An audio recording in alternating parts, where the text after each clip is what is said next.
guys, this is Wendy Cruz and bienvenidos to my cocina.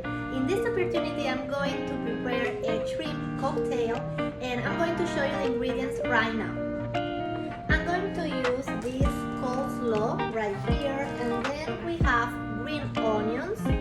I have the red onion. We have cocktail sauce, shrimps. These ones are raw.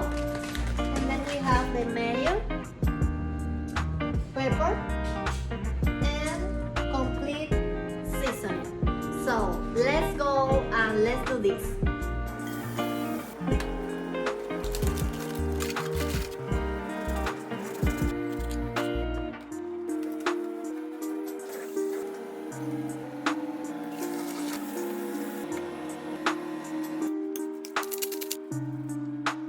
I just finished the shrimp cocktail and now I'm going to give it a try and see if it is good or not. But I think, guys, it is really good.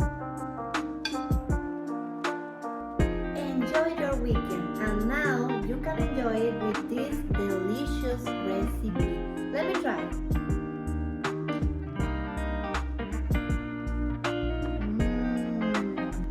Bye.